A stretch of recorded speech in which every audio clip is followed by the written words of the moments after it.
Hello everyone, welcome to my YouTube channel commerce Vega.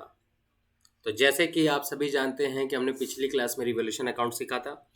Revolution account क्या होता है और क्यों बनाया जाता है, क्योंकि देखिए इससे 3 मार्क्स का 5 मार्क्स के क्वेश्चन, जब फुल मार्क्स का क्वेश्चन आएगा तो उसमें रिवोल्यूशन अकाउंट प्रिपेयर करना कंपलसरी ही होगा। ये मेरा नहीं, मतलब कि सैम्पल पेपर भी कह रहा है और सीबीएसई के अकॉर्डिंग ये होने के चांसेस ज़्यादा हैं कि रिवोल्यूशन अकाउंट आएगा ही आएगा। तो आज के जो एग्जांपल्स हैं वो बेस्ड है एसेट्स के। कुछ एसेट्स कैसे बेस्ड हैं जिसका एक एसेट्स के ऊपर कई सारे पॉइंट्स बन जाते हैं जो कि बच्चों को कंफ्यूज करते हैं, और हम उसी के बारे में चर्चा करेंगे। और सारी जितनी भी एग्जांपल्स हैं जिसके भी चर्चा करनी है कि आपको कोई रिवोल्यूशन से रिलेटेड कोई एग्जांपल्स नहीं समझ में आ रहे हैं और बहुत सारे एग्जांपल्स नहीं समझ में आ रहे हैं, तो आप मुझे कमेंट सेक्शन में ज़रूर लिख के बताइएगा या मुझे व्हाट्सअप कर दीजिएगा, तो मैं अगली क्लास में उसे मैं कवर कर लूँ। ठीक है।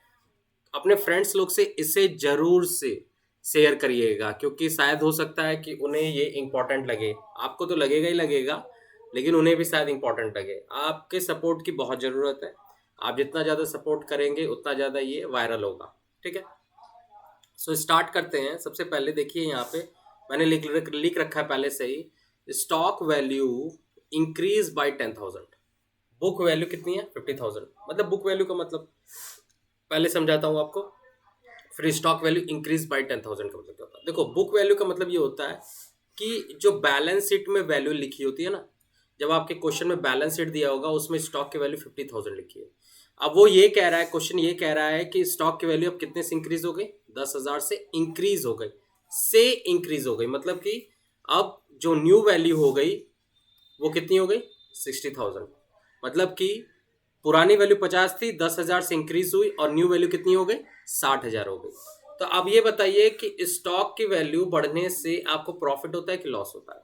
सबसे पहले, स्टॉक क्या होता है? स्टॉक एसेट होता है। स्टॉक की वैल्यू बढ़ रही है तो इसका मतलब है एसेट जो 50,000 का बिकने वाला था, अब वो एसेट कितने में बिकेगा? 60,000 में बिकेगा। जो आप एसेट 50,000 में बेच रहे थे, अब उस एसेट को आप 60,000 में बेचोगे, तो ये आपको क्या हो रहा है? प्रॉफिट हो रहा है। अब ये प्रॉफिट हो रहा है, तो जब प्रॉफिट होता है ना तो रिवोल्यूशन अकाउंट क्रेडिट होगा। क्या होगा? जब भी प्रॉफिट होगा रिवोल्यूशन अकाउंट क्रेडिट होगा। तो इसकी जर्नल एंट्री क्या करेंगे, ये देखिए। Stock account DER to revaluation account, कितना? 10,000। 10,000। देखो, जितने से प्रॉफिट हुआ है ना सिर्फ उसको लिखना। 60,000 मत लिख देना, गलत हो जाएगा। 60,000 लिखे नहीं, गलती हुई नहीं। ठीक है। तो इसका मतलब ये है कि आपको प्रॉफिट हुआ है। कितने का प्रॉफिट हुआ है? 10,000 का प्रॉफिट हुआ है। और इस 10,000 के प्रॉफिट को क्या लिखेंगे? Stock account DER to revolution. Revolution हमेशा याद रखना, रिवोल्यूशन इंक्रीज मतलब कि आपको जब भी प्रॉफिट होगा रिवोल्यूशन अकाउंट को क्रेडिट करना। रिवोल्यूशन अकाउंट को क्रेडिट करना। अगर इसको रिवोल्यूशन अकाउंट में ट्रांसफर करना हो तो देखो, इधर क्या होता है? क्रेडिट होता है। इधर क्या होता है? डेबिट होता है। पिछली क्लास में हमने सीखा था कि इधर प्रॉफिट लिखेंगे और इधर लॉस लिखेंगे। इधर प्रॉफिट लिखेंगे और इधर लॉस लिखेंगे। ठीक है। तो यहाँ लिखेंगे बाई स्टॉक 10,000। बाई स्टॉक 10,000 लिखेंगे। ये समझ में आ गया? ठीक है। आइए आगे बात करते हैं। देखिए, अब यहाँ लिखा है स्टॉक इंक्रीज टू लिखा है, इंक्रीज बाय नहीं लिखा है, इंक्रीज टू लिखा है। मतलब कि स्टॉक की वैल्यू, पुरानी वैल्यू कितनी थी? 50। और यहाँ पे न्यू वैल्यू दे दिया, मतलब कि 50,000 से अब नई वैल्यू हो गई 60,000। मतलब यहाँ पे आपको प्रॉफिट 60,000 का नहीं हुआ है, यहाँ पे आपको प्रॉफिट सिर्फ 10,000 का हुआ है, जो कि पुरानी वैल्यू थी आपकी 50, अब नई वैल्यू हो गई 60। अगर यहाँ बाई लिखा होता, यहाँ बाई लिखा होता तो मतलब आपको पूरा प्रॉफिट 60,000 का हुआ। लेकिन आपको यहाँ लिखा टू लिखा, तो मतलब कि ये बुक वैल्यू है और ये न्यू वैल्यू है। टू मतलब ये हो गया कि 50,000 से 60,000 हो गया। मतलब कि इतना, अब न्यू वैल्यू इतनी हो गई। ठीक है। ठीक है। तो इस केस में क्या होगा कि आपको सिर्फ प्रॉफिट कितने का हो रहा है? 10,000 का। कितने का प्रॉफिट हो रहा है? 10,000 का, क्योंकि जो एसेट 50,000 में बिकना था अब वो एसेट 60,000 में बिकेगा। तो इसके फिर वही same entry, stock account DER to revaluation account कितना 10,000 है। इस बात को याद रखिएगा कि टू और बाई में बहुत सारे लोगों को कंफ्यूजन होता है। देखिए यहां पे मैंने लिखा था कि स्टॉक वैल्यू इंक्रीज बाई, मतलब इंक्रीज बाई मतलब कि इतने से बढ़ गया। कितने से बढ़ गया? इतने से बढ़ गया। इसमें न्यू वैल्यू निकालनी थी, इसमें न्यू वैल्यू निकालनी थी और न्यू वैल्यू कितनी हो गई? 60 हो गई। इसमें क्या था कि प्रॉफिट दे रखा था, न्यू वैल्यू निकालनी थी। और इस वाले जो क्वेश्चन में है, इस वाले क्वेश्चन को देखेंगे तो इसमें क्या है कि न्यू वैल्यू दी हुई है और ओल्ड वैल्यू दी हुई है। आपको सिर्फ कंपेयर करके ये बताना है कि प्रॉफिट कितने का हुआ, कितने का प्रॉफिट हुआ। तो न्यू आपका ये हो गया 60,000 न्यू वैल्यू है, पुरानी वैल्यू 50 है, तो आपको कितने का प्रॉफिट हुआ? 10,000 का प्रॉफिट हुआ। ठीक है, आइए आगे की बात करते हैं। अब इसको अगर हमें रिवॉल्यूशन अकाउंट में लिखना होगा तो बाय स्टॉक कितना लिखेंगे? 10,000। इधर प्रॉफिट और इधर लॉस लिखते हैं। ठीक है ना। आगे बात करते हैं अगले क्वेश्चन पे। देखिए अब ये लिखा है स्टॉक वैल्यू डिक्रीज बाय 20,000, मतलब कि ये बुक वैल्यू दी हुई है कितनी? 50। न्यू वैल्यू पता है? नहीं। न्यू वैल्यू निकालनी पड़ेगी। कितने से घट रहा है? कितने से घट रहा है ये बताइए। ये कितने से घट रहा है? 20,000 से घट रहा है। तो हमारी जो न्यू वैल्यू है ना, इसमें दी नहीं हुई है। जब बाय दे देते हैं मतलब इतने से हो रहा है। ठीक है, तो अब यहां पे 20,000 से घट रहा है और न्यू वैल्यू कितनी हो गई? 30,000 हो गई। और ये डिक्रीज बाय कितना है? 20,000। तो लॉस कितने का हो रहा है? 20,000 का लॉस हो रहा है। और जब लॉस होता है तो रिवॉल्यूशन अकाउंट को हम क्या करेंगे? डेबिट करेंगे। देखिए लॉस के केस में रिवॉल्यूशन अकाउंट डेबिट हो जाता है। तो हम यहां लिखेंगे रिवॉल्यूशन अकाउंट DER कितने से? कितने का लॉस हुआ है? 20,000 का, टू स्टॉक अकाउंट 20,000। ठीक है, बात समझ में आ गई। फिर इसी का अगर हम रिवॉल्यूशन अकाउंट बनाना चाहें, जो कि हमने लेजर लिख लिया है, वो लेजर मतलब कि हर अकाउंट को हम लेजर ही कहते हैं। तो हम यहाँ पे लॉस लिखेंगे टू स्टॉक 20,000। ये लॉस के लिए रिवॉल्यूशन अकाउंट की इधर साइड लॉस लिखा था और इधर साइड प्रॉफिट लिखा था। ठीक है, अब आगे की बात करते हैं। देखिए next, stock value decrease to 20,000, मतलब पिछले क्वेश्चन में बाय 20,000 था, इस क्वेश्चन में टू 20,000 है। तो बुक वैल्यू कितनी दी हुई है? 50। आप जानते हो बुक वैल्यू जब 50 दी हुई है और यहाँ पे न्यू वैल्यू भी दी हुई है। न्यू वैल्यू कितनी दी हुई है? 20,000। मतलब कि ये कह रहा है कि जो बुक वैल्यू थी 50,000 अब हो गई 20,000, मतलब डिक्रीज टू, मतलब अब इतनी हो गई। तो घाटा कितने का हुआ? 50,000 का सामान अब 20,000 का बिकेगा, तो घाटा कितने का हुआ? 30,000 का घाटा हुआ। कितने का घाटा हुआ? 30,000 का। पिछले क्वेश्चन को और इस क्वेश्चन को कंपेयर करके देखिएगा। ठीक है, तो यहाँ पे आपको रिवॉल्यूशन क्या होगा? लॉस हुआ है तो रिवॉल्यूशन का अकाउंट को हम डेबिट करेंगे। रिवॉल्यूशन अकाउंट DER कितना? 30,000 टू स्टॉक अकाउंट 30,000। बात समझ में आ गई। और इसी का जब हम लेजर बनाएंगे रिवॉल्यूशन अकाउंट में, तो यहाँ लिखेंगे टू स्टॉक 30,000। बात समझ में आई। ये था केस। अब आगे का केस देखिए। अब और भी आगे केसेस हैं। अब देखिए परसेंटेज पे आ गया, stock is over valued bye 20%। अब देखो इस क्वेश्चन को मैं कराने से पहले आपको कुछ समझा दूं। ये क्वेश्चन आता है तो बच्चे बहुत कंफ्यूज होते हैं। अगर ऐसा आ जाता है केस तो बच्चे बहुत कंफ्यूज होते हैं। तो इसको किस तरीके से सॉल्व करें? देखो लिखा है, पहले इस क्वेश्चन को पढ़ना सीखते हैं, क्योंकि अगर ये क्वेश्चन पढ़ने आ गया तभी ये क्वेश्चन हो भी पाएगा। अगर क्वेश्चन पढ़ने नहीं आएगा तो आप क्या करते हैं, सीधे सीधे बच्चे क्या करेंगे, 20% 60,000 का निकालेंगे और सॉल्व कर देंगे कि हाँ सर 60,000 का 20% 12,000 सीधे ओवर वैल्यूड है। ठीक है, ऐसा कुछ नहीं करना है। मेरी बात ध्यान से समझो। ये कह रहा है कि stock is over valued bye 20%, मतलब ये कह रहा है कि स्टॉक की कोई वैल्यू थी, अब आपने उसे 20% बढ़ाकर उसे 60,000 कर दिया। मतलब कि हमें ये नहीं पता था कि पुरानी वैल्यू क्या थी। उस पुरानी वैल्यू पे आपने 20% जोड़ा, मतलब हम ये मान लेते हैं कि एक्स वैल्यू थी पुरानी। आपने क्या किया, उसमें मान लेते, इमेजिन करो एक्स अलजेब्रा का वर्ड यूज हो गया पहली बार, मतलब एक्स यूज होता ही कॉमर्स के बच्चे घबरा जाते हैं, लगता है सबको डर बुखार आने लगता है। तो ऐसा कुछ होना नहीं चाहिए। एक्स इसलिए बस माने हैं, बस सिंपल सा एक्स मान लिए हैं, कोई दिक्कत नहीं है। स्टॉक की वैल्यू एक्स थी, आपने उसे क्या किया 20% से बढ़ा दिया है। अगर एक्स का 20% निकालोगे क्या आएगा 0.2x। तो मतलब ये है कि एक्स में 0.2x ऐड किए तो ये हो गया 1.2x, मतलब कि 1.2x इक्वल टू 60,000 है। मतलब कि ये जो जो बुक वैल्यू दी हुई है वो ओवर वैल्यूड करने के बाद 60,000 दिखा रही है। ये क्वेश्चन ये कह रहा है कि stock is over valued by 20%। इसका मतलब ये है कि बुक में जो वैल्यू दिखा रही है जो उसके एक्चुअल वैल्यू से 20% बढ़ा कर दिखा रही है, और 20% बढ़ाने के बाद उसकी वैल्यू कितनी हो रही है 60,000 हो रही है। तो इसकी ओरिजिनल वैल्यू क्या थी, हमको इसकी ओरिजिनल वैल्यू निकालनी है। तो देखो अब ये एक्स वाला फैक्टर तो बहुत टफ है सर, क्या करें। जब ऐसा क्वेश्चन आए ना तो मैं बता रहा हूं उसके लिए एक काम करो। जब भी ऐसा क्वेश्चन आए तो सबसे पहले सिंपली एक जो बता रहा हूं उसको फॉलो करना। ओवर वैल्यूड अंडर वैल्यूड जितना भी है सब क्वेश्चन सॉल्व हो जाएगा। पहले बता दे रहा हूं करना क्या। सबसे पहले जो वैल्यू है उसकी एक्चुअल वैल्यू को 100% मान लेना, क्योंकि उसकी एक्चुअल वैल्यू को 100% मान लेना।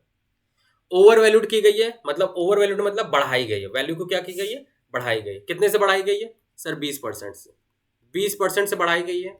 तो 20% बढ़ाने के बाद कितनी परसेंट हो गई 120% हो गई, 120% हो गई है। तो मतलब 120% इक्वल टू कितना हो गया 60,000। मतलब कि हम 120% इक्वल टू 60,000 बता रहे हैं। तो 100% निकालना हो तो 100% निकालना हो तो सर 60,000 डिवाइडेड बाई 120 कर दीजिए, ठीक है। तो ये इंटू 100 कर दीजिए, तो ये आ जाएगा आपका सर कितना आ जाएगा 60, 12, 12 से काटो कितना होगा 12, 12 पंजे 50, ये 50,000 हो गया, ठीक है। ये हो गया 50,000। तो अब ये बताओ उसकी जो वैल्यू थी बुक वैल्यू थी 60 और न्यू वैल्यू है 50, ठीक है। बुक वैल्यू है 60 और न्यू वैल्यू है 50। मतलब कि जो उसकी एक्चुअल वैल्यू है एक्चुअल वैल्यू है एक्चुअल वैल्यू है वो कितनी है। तो जो बुक वैल्यू है वो 50,000 है, अरे सॉरी 60,000 है, और न्यू वैल्यू है एक्चुअल वैल्यू है 50,000। आपकी जो बुक वैल्यू है वो 60 है और एक्चुअल वैल्यू है 50,000। तो आपको प्रॉफिट सॉरी लॉस कितने का हो रहा है 10,000 का लॉस हो रहा है, क्योंकि आपने क्या किया था कि जो आपकी स्टॉक की वैल्यू थी जो 50,000 थी आपने उसे 60,000 लिख रखा था। मतलब कि जो स्टॉक आपका 50,000 में बिकना है आप उसे 60,000 दिखा रहे हो, लेकिन वो बिकेगा 50 में ही। तो आपको लॉस कितने का हो रहा है 10,000 का लॉस हो रहा है। तो आप इस लॉस को किस तरीके से लिखेंगे, देखिए आप इस लॉस को लिखेंगे, आपको 10,000 का लॉस हुआ है तो इसको इस तरीके से लिखेंगे,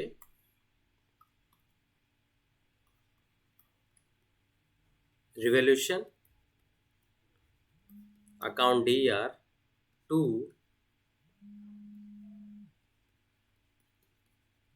स्टॉक अकाउंट 10,000 10,000। देखिए मेरी बात ध्यान से समझिए, ये जो 100% है पहले तो हमें ये पता होना चाहिए था कि 100% था, मतलब कि जो बुक वैल्यू है वो 100% नहीं है, वो बढ़ा के लिखी हुई है जो, और हमने उसे पहले चेंज किया कन्वर्ट किया कितना 20% बढ़ा के 120% किया। हम उससे मान रहे हैं कि उसकी एक्चुअल वैल्यू 100 थी और वो 20% बढ़ाने के बाद 120% हो गई, और 120% जो बुक वैल्यू है वो 60,000 है। फिर हम उससे क्या करेंगे 100% निकालेंगे, फिर हम क्या करेंगे कंपेयर करेंगे 60,000 और 50,000 को। अगर हमारी वैल्यू डाउन हो गई है तो इसका मतलब ये है कि आपको लॉस हुआ, अगर हमारी वैल्यू इंक्रीज हुई है तो आपको प्रॉफिट हुआ।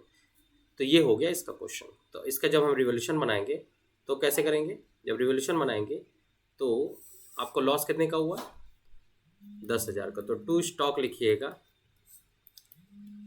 10,000, ठीक है।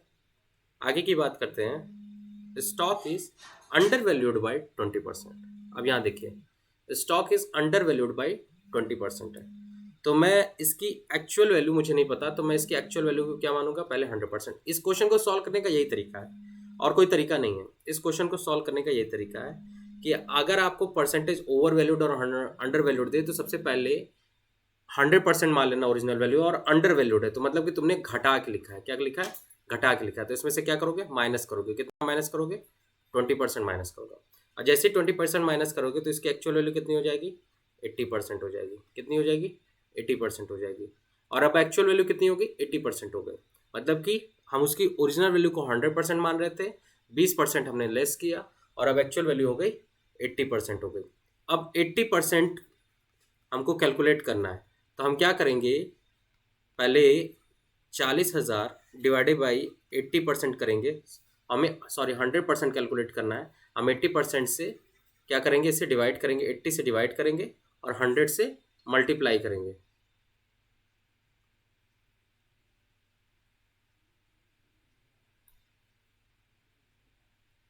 100 से मल्टीप्लाई करेंगे, इसको कट करेंगे, 80 से कट करेंगे तो ये कितना हो जाएगा, ये हो जाएगा आपका 8 पंजे 40, 5 5 इंटू 100 करेंगे, क्योंकि 100 से मल्टीप्लाई करना है तब ना 100% आएगा, तो ये हो जाएगा 50,000। मतलब ये आपका जो बुक वैल्यू है वो कितना था, बुक वैल्यू आपकी 40 है और आपकी न्यू वैल्यू कितनी है, 50,000 है। हमने क्या किया, पहले 100% माना, 100% में से माइनस 20% किया, 80% आ गया। 80 से हमने बुक वैल्यू को डिवाइड किया, क्योंकि जो 100% वैल्यू उसमें से 20% माइनस करने के बाद हम लिख रखे हैं, तो मतलब कि उसकी एक्चुअल वैल्यू से 20% माइनस करने के बाद जो वैल्यू है वो 80% बुक वैल्यू दिखा रहा है। 80% बुक वैल्यू दिखा रहा है तो हम उसका 100% कैलकुलेट किए। तो हमने उसे 40,000 को डिवाइडेड बाई 80 किया और उसे हमने कन्वर्ट किया 100% में। तो ये 100% में कन्वर्ट किए तो हमें बुक वैल्यू आपकी जो सामान 40,000 में बिक रहा था वो सामान एक्चुअल में कितने में बिकना है, उसकी न्यू वैल्यू कितनी है, 50,000। मतलब कि जो सामान आपका 40,000 में स्टॉक बिकना था वो 50 में बिकेगा। तो आपको प्रॉफिट कितने का हो रहा है, 10,000 का प्रॉफिट हो रहा है। अंडर वैल्यूड के अगर एसेट्स अंडर वैल्यूड है तो आपको प्रॉफिट होता है, और एसेट्स अगर ओवर वैल्यूड है तो आपको लॉस होता है। इस बात को याद रखिएगा, अंडर वैल्यूड लॉस होता है, और सॉरी अंडर वैल्यूड आपको प्रॉफिट कराता है, अंडर वैल्यूड आपको प्रॉफिट कराता है,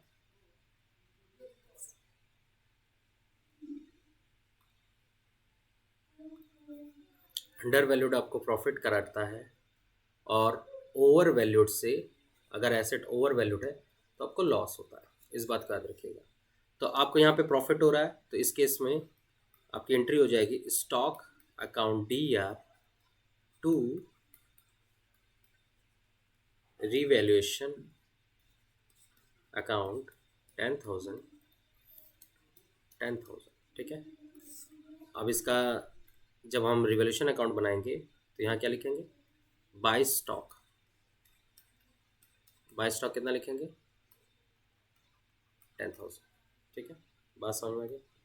अब आइए बात करते हैं, stock is over valued by 20,000। मतलब कि स्टॉक की जो वैल्यू है, जो स्टॉक की वैल्यू है वो 20,000 से ज़्यादा दिखा रही है। मतलब कि ये जो वैल्यू है वो ओवर दिखा रही है। मतलब कि जो इसकी वैल्यू है 60,000 दिखा रहा है, ये एक्चुअल वैल्यू नहीं है इसकी, ये 20,000 से ज़्यादा दिखा रहा है। तो इसकी न्यू वैल्यू कितनी हो जाएगी, इसमें से आपको 20,000 माइनस करना है और आपकी न्यू वैल्यू हो जाएगी 40। मतलब कि जो स्टॉक आपका 60 का था वो अब वास्तविकता में 40 का है, तो मतलब वो बिकेगा कितने में, 40 में। तो आपको लॉस कितने का हो रहा है, 60,000 की चीज़ बिकने वाली है, अब कितने में बिकेगी, सिर्फ 40 में। तो आपको लॉस कितने का हो रहा है, ये तो सिंपल सी बात थी कि जितने से बड़ा है उतने से स्टॉक इज ओवर वैल्यूड है। इंक्रीज बाय नहीं है, इंक्रीज बाय में प्रॉफिट होता है, ओवर वैल्यूड मतलब आपने अपने से बढ़ा दिया था, इसको घटाने के लिए बोल रहा है, ये इसको घटाने के लिए बोल रहा है। तो आपको लॉस हुआ है, तो आप इस केस में क्या करेंगे, रिवोल्यूशन अकाउंट DR कितने का लॉस हुआ है, 20,000 का लॉस हुआ है। तो 20,000 टू स्टॉक अकाउंट 20,000। लॉस के केस में रिवोल्यूशन को हम डेबिट करते हैं और प्रॉफिट के केस में रिवोल्यूशन को हम क्रेडिट करते हैं। तो इसी तरह फिर हम इसका जब लेजर बनाएंगे तो लिखेंगे टू स्टॉक कितना, ₹20,000। आइए बात करते हैं आगे। अब यहाँ देखिए, stock is under valued by 20,000। मतलब ये कि स्टॉक की वैल्यू आपने कम करके रख रखी है, उसे बढ़ाने के लिए कह रहा है ये। मतलब कि जो 60,000 है ये इसकी वैल्यू नहीं है, स्टॉक की जो एक्चुअल वैल्यू है वो कम करके दिखा रहे हो तुम। मतलब कि स्टॉक की अंडर वैल्यूड है, मतलब वैल्यू पहले से ही कम है, वैल्यू कम करने के बाद कितना दिखा रहा है, 60, और इसको अंडर वैल्यूड कितने से, 60 से। मतलब कि 20,000 से ये अंडर वैल्यूड है, मतलब 60 नहीं है इसकी एक्चुअल वैल्यू है, इसमें 20,000 ऐड करने को बोल रहा है। जब हम 60,000 में 20,000 ऐड करेंगे तो इसकी वैल्यू हो जाएगी 80,000। मतलब कि स्टॉक की एक्चुअल वैल्यू 20,000 से कम थी, तो वो ये बोल रहा है कि इसको सही करिए। तो आपकी स्टॉक की वैल्यू अंडर वैल्यूड थी, मतलब कि जो वैल्यू है उससे अंडर वैल्यूड थी, उसको बढ़ाने के लिए कह रहा है। और जब हम इसको बढ़ाएंगे तो आपको क्या हुआ, प्रॉफिट हुआ। कितने का प्रॉफिट हुआ, 20,000 का। जब 20,000 का प्रॉफिट हुआ तो स्टॉक आपका बढ़ेगा, तो स्टॉक अकाउंट डीआर होगा कितने से, 20,000 का प्रॉफिट हुआ, क्योंकि जो स्टॉक 60 का बिकना था वो वास्तविकता में कितने का बिकेगा, 80 में बिकेगा। तो आपको 20,000 का प्रॉफिट हुआ टू रिवॉल्यूशन अकाउंट 20,000, क्योंकि रिवॉल्यूशन को हम हमेशा प्रॉफिट के केस में क्रेडिट करते हैं। ठीक है, तो ये हो गया हमारा। और जब इसका रिवॉल्यूशन अकाउंट बनाएंगे तो रिवॉल्यूशन अकाउंट में बाय स्टॉक करिएगा, कितना, 20,000 से प्रॉफिट हुआ है आपको, जब आप इसका रिवॉल्यूशन अकाउंट प्रिपेयर करेंगे। बात समझ में आ गई मेरी? आगे की बात करते हैं। देखिए, ये क्वेश्चन बहुत बार आता है, बच्चे हमसे बहुत बार पूछते हैं, पेटेंट आर वैल्यूलेस। पेटेंट क्या है, वैल्यूलेस हो गई, मतलब कि इसका मतलब क्या हुआ, जो पेटेंट की बुक वैल्यू, मतलब बैलेंस शीट में एक पेटेंट दिखा रहा था जिसकी वैल्यू थी 60,000, अब वो हो गई वैल्यूलेस। मतलब वैल्यूलेस मतलब इसकी वैल्यू कितनी हो गई, जीरो। मतलब पेटेंट एक एसेट होता है, आपके लिए पेटेंट एक एसेट होता है, और एसेट जब उसकी वैल्यू वैल्यूलेस हो जाए तो मतलब कि पूरी की वैल्यू जीरो हो गई, तो मतलब कि पूरा का पूरा घाटा हो गया, पूरा का पूरा लॉस हुआ। वैल्यूलेस का मतलब हो गया कि इसकी वैल्यू क्या हो गई, जीरो हो गई। तो मतलब अब जब ये जीरो हो गई तो इस कंडीशन में पेटेंट और वैल्यूलेस हो गया, तो इस कंडीशन में हम क्या करेंगे, रिवॉल्यूशन में पूरा घाटा दिखाएंगे। रिवॉल्यूशन अकाउंट डी आर कितना, 60,000 का घाटा हुआ है। अगर कोई भी एसेट वैल्यूलेस हो जाता है तो उसकी बुक वैल्यू जितनी होती है वो पूरी वैल्यू जीरो हो गई, तो मतलब कि पूरे का पूरा घाटा हो गया आपको। तो पेटेंट वैल्यूलेस हो गया, तो revaluation account D R to patent कितना हो जाएगा, 60,000। बात समझ में आई?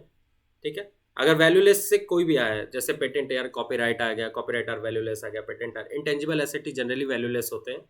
अगर और जनरली पेटेंट का ही वैल्यूलेस देता है।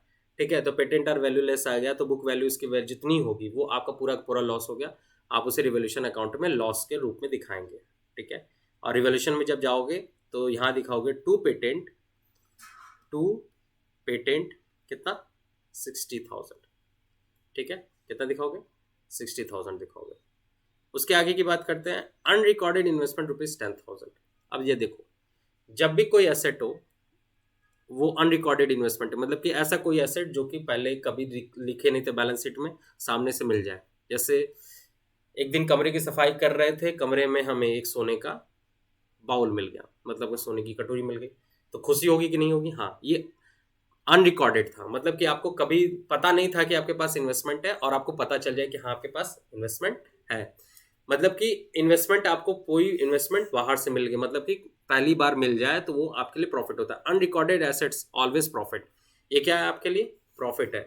अगर आपको एसेट अनरिकॉर्डेड एसेट है तो प्रॉफिट है, और अनरिकॉर्डेड लायबिलिटी लॉस होता है। जितने का अमाउंट है पूरा का पूरा प्रॉफिट होता है, और जितने का अमाउंट अनरिकॉर्डेड लायबिलिटी पूरा का पूरा लॉस होता है। तो अनरिकॉर्डेड इन्वेस्टमेंट कितने का है, आपका 10,000 का है, तो आपको पूरा का पूरा प्रॉफिट हुआ है। तो यहाँ लिखेगा आप इन्वेस्टमेंट अकाउंट डी आर कितना, 10,000 टू रिवॉल्यूशन अकाउंट 10,000। और जब इसका लेजर बनाओगे, जब इसको लेजर में ट्रांसफर करोगे, अगर रिवॉल्यूशन अकाउंट में ट्रांसफर करोगे तो आपको क्या हुआ है, प्रॉफिट हुआ है। तो आप जब रिवॉल्यूशन अकाउंट बनाओगे तो आप दिखाओगे रिवॉल्यूशन अकाउंट में बाई इन्वेस्टमेंट 10,000। ठीक है, बाई इन्वेस्टमेंट 10,000। सो ये सारे कुछ एग्जांपल्स थे जो हमने डिस्कस किए। अभी हम आगे लायबिलिटीज और कुछ एसेट्स पे, प्रोविजन फॉर बैड डेट्स पे भी डिस्कशन करेंगे, वो हम अगली क्लास में डिस्कशन करेंगे। आपको ये क्लास कैसी लगी, और इस क्लास को जरूर से जरूर शेयर करिएगा अपने फ्रेंड्स लोग को, क्योंकि ये एग्जांपल्स, इसमें कई सारे एग्जांपल्स है जो बच्चों को कंफ्यूज करते हैं, और आप स्टूडेंट्स हैं, आपको कंफ्यूज करेंगे। आप अपने फ्रेंड्स लोग से जरूर शेयर करिए, जिससे कि आपके फ्रेंड्स को भी ये पता चले कि हाँ ये सारी चीज़ें हमारी क्लियर हो गई। ठीक है, सो थैंक यू एवरीवन, आप लोग का बहुत बहुत शुक्रिया इस क्लास को ज्वाइन करने के लिए।